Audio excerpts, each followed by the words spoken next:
జీ5 ఉండగా మీ favourite TV shows ని మీరు అస్సలు మిస్ అవ్వలేరు. Complete free. అసలు మీతో పెట్టుకున్నాను చూడు, నాకు లేదు. Get out.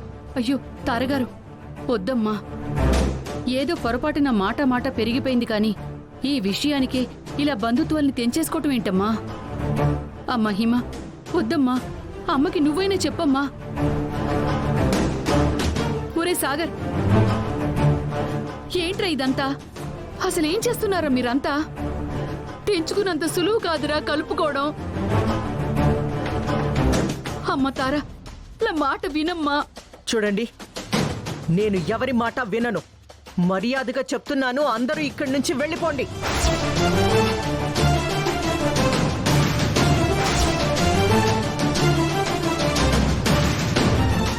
లేదంటే సెక్యూరిటీతో మెడపట్టి బయటికి గంటిస్తాను. ఏమనుకుంటున్నారు?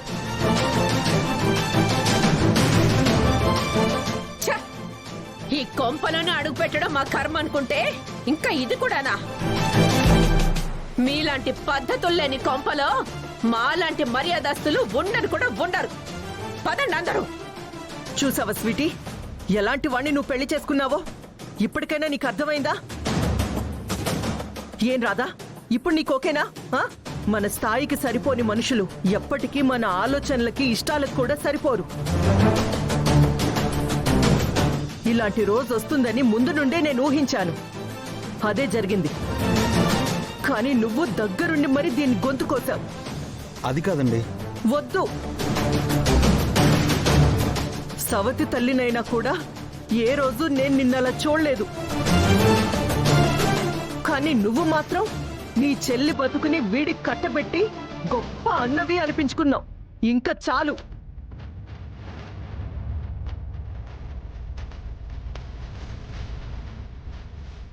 ఇంకా సిగ్గు లేకుండా ఇక్కడే ఉన్నారేంటి? వెళ్ళండి బయటికి. చిచ్చి, పదండి ఇక్కడి నుంచి. రాశిఖరం,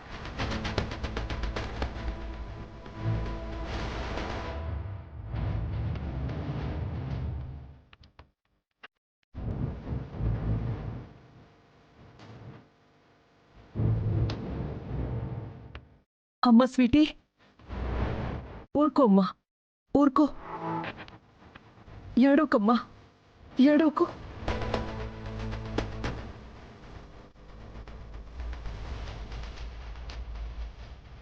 నా కూతురు మళ్ళీ నా ఒళ్ళోకి చేరింది.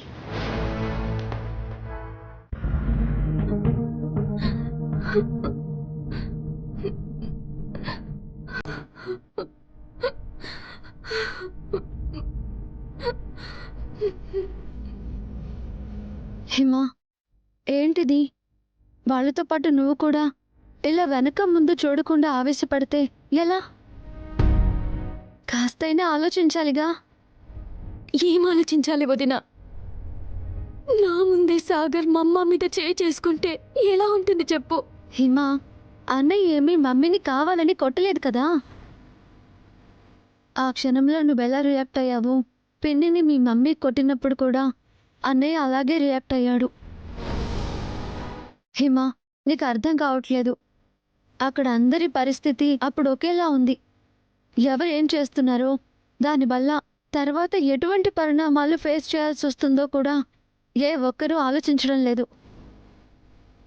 మాట మాట్లాడే ముందు అంతా మనుషులమని మర్చిపోయారు. ఒకరి మీద ఒకరు చేయి చేసుకున్నారు. అయినా హిమ, ఇప్పుడిప్పుడే కదా గొడవలన్నీ సర్దుకొని మా అన్నయ్యతో నీ లైఫ్ని హ్యాపీగా మొదలుపెట్టావు. ఇంతలో ఇలా తొందరపడిపోయి మీ భవిష్యత్తుని ఇలా చిన్న భిన్నం చేసుకోవడం ఏంటి? సంసారం అన్నాక పట్టుబిడుపులుంటాయి హిమ.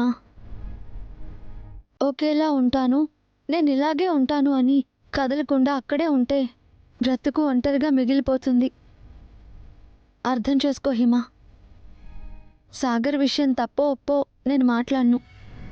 అసలు అది అలా ఆలోచించే విషయం కూడా కాదు. ఇక్కడికి నేను ఆలోచించి రావటం ఒక్కటే హిమ. నీ కడుపులోని బిడ్డ, వాడికి తండ్రి సాగర్. ఈ బిడ్డ, నీ భర్త, వీళ్ళే నీ జీవితం. అంతకు మించి ఇంకేం ఆలోచించకు. పద హిమ, ఒకసారి వచ్చి సాగర్తో మాట్లాడు. జరిగిన పొరపాటుని ఇద్దరు కలిసి సరిదిద్దుకోండి. పద. కృష్ణ,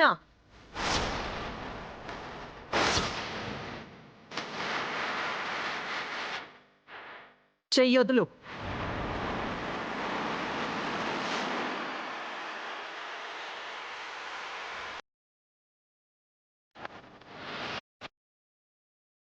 ఏంటి?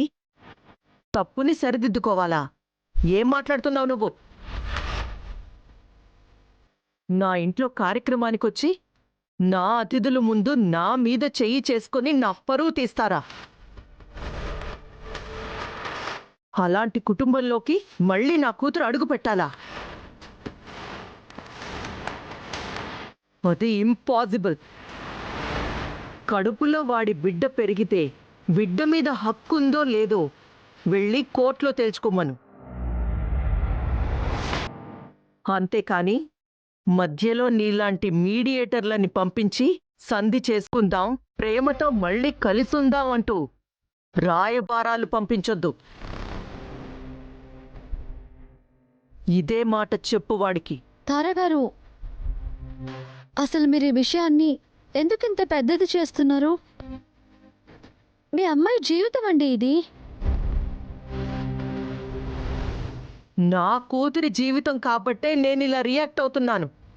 నా కూతురి జీవితం మీద నాకున్నది రెస్పాన్సిబిలిటీ మాత్రమే కాదు, ఇది పుట్టినప్పటి నుంచి నేను పెంచుకున్న ఆశలు కూడా ఎన్నో ఉన్నాయి. నా కూతురి జీవితం ఎంతో గొప్పగా అందంగా ఉండాలని కలలు కన్నాను.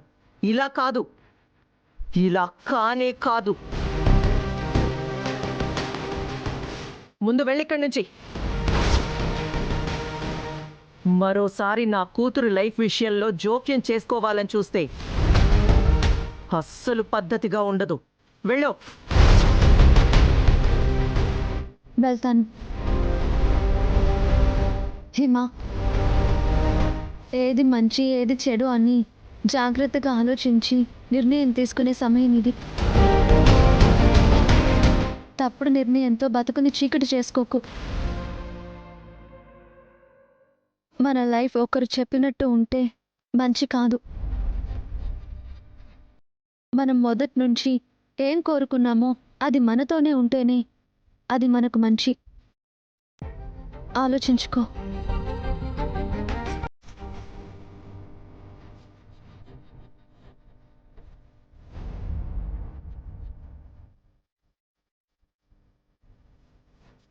నువ్వేది చెప్పినా ఎవరెంత చెప్పినా నా కూతురు అడుగు నన్ను దాటిపోదు కృష్ణ. ఎందుకంటే ఇది తారా వ్యూహం. నా స్వీటీ ఇక్కడ అడుగు పెట్టేంత వరకే మీరు. ఇప్పుడు అష్టదిక్కులా నేనే. కదలనివ్వను.